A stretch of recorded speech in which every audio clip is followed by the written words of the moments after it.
Gonna kick everything off with lightning talks. Hopefully. Hint, hint. Anybody have a lightning talk they want to talk about?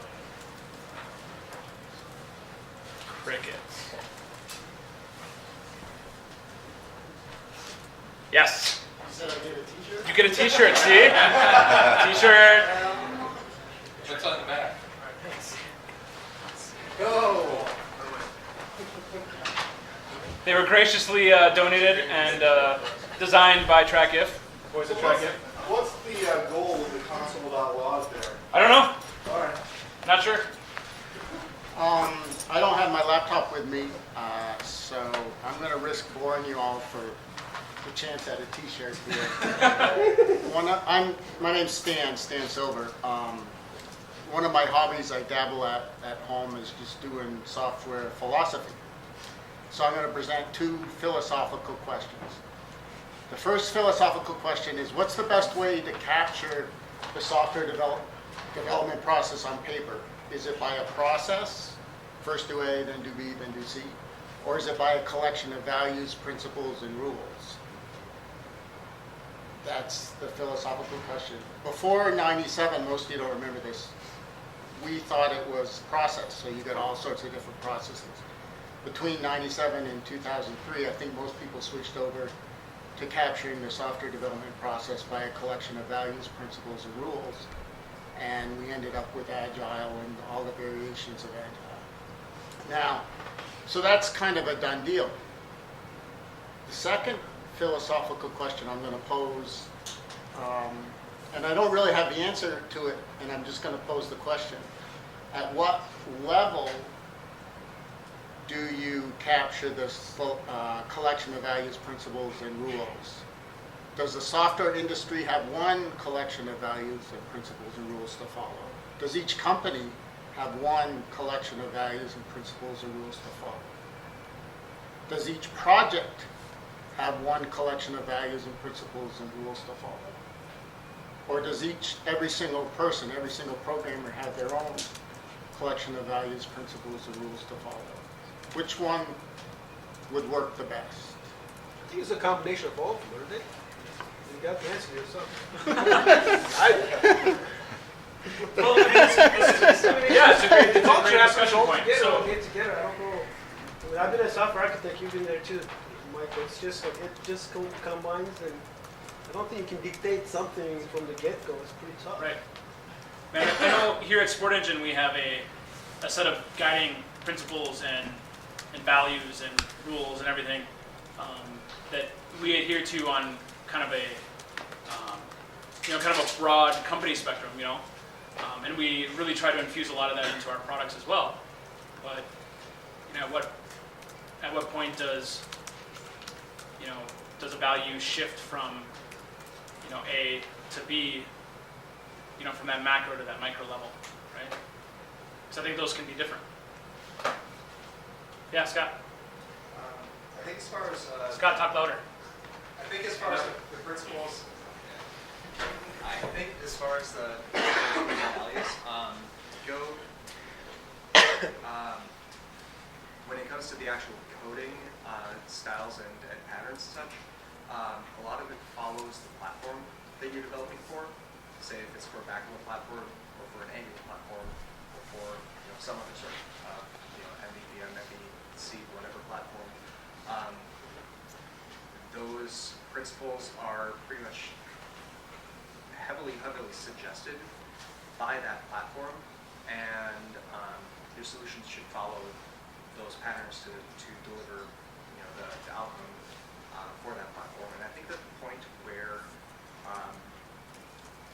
those values and principles are determined are the point where the development for your product on that platform starts to become mature and starts to hold its own structure over multiple developers.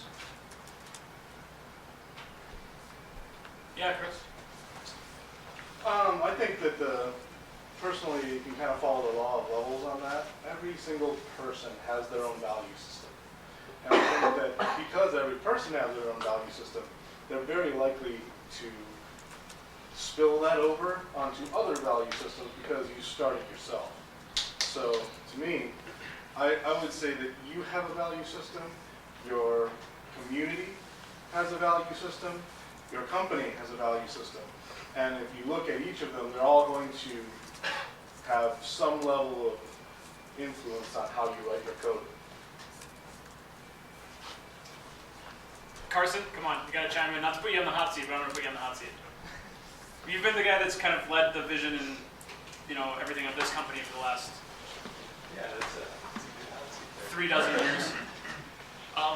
So I mean, I think that it isn't cut and dry. I don't think they can just say, hey, it's going to be like this, because so many times a project that you're working on needs to go beyond that to really look at what you're trying to accomplish, right? And so I think in order to accurately answer that question, you need to even take it back a level further than that. You know, who are you solving problems for, right?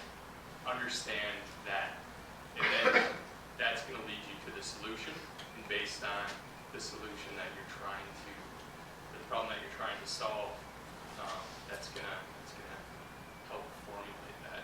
I totally agree that all of the different components definitely spill off on each other as well. I think that naturally in a community like this, there's people that have great ideas and different ways of doing things, and if those can all influence each other and you get in a great rhythm, you're going to produce some really awesome work. That's Awesome. Yeah. Yeah, I think everyone's comments were very helpful. To just a little bit, the idea that I've actually been playing with is to, and I actually haven't had a chance to try this, and that is to formally and specifically and in detail for every project come up with a new set of values, principles, and rules. And the reason, most people sort of implicitly do it at the company level, but the reason I'm just toying with the idea of doing it formally at the project level, and not many people do that, would be to accelerate the evolution and improvement, to accelerate the improvement of the sets of rules. Because formally defining a new set of rules at the project level might accelerate the kind of the trial and error. That's just the idea I've been playing with. My curiosity, at what point do you revisit the core set of rules and philosophies that you set for the product based on the requirements that you come up with the product overall, the way during problems? Well, I mean, kind of the flipping of the coin to you. But I'm thinking if you, the idea I'm just toying with is if you formally do it for every project, it'll be 90% the same as, 95% the same as your company's rules, or 95% the same as sort of accepting best practices for annual, accepting best practices for annual. But you'll be tweaking it just enough to add a little experimentation. And if your project runs, whatever they run, 2 months, 3 months, 6 months, and every that amount of time you're trying something new, 90% the same, 10% different. It's probably reasonable to revisit that anytime it comes into conflict with completing a task. But I think the question there is, what's the difference between an exception that's going to occur once, maybe twice, versus an exception that occurs multiple times and goes against the core philosophies that you set down that just happen to not work with this particular project? I think it's probably worth having a conversation at every juncture. Is if it's the first time, well, let's see how this plays out. If it's the second time, maybe we have a pattern. If it's the 5th time, our rule is probably wrong. Yes. Comment here? So we, on the start of a project I started on a couple months ago, sat down and did an exercise where we came up with our definition of done.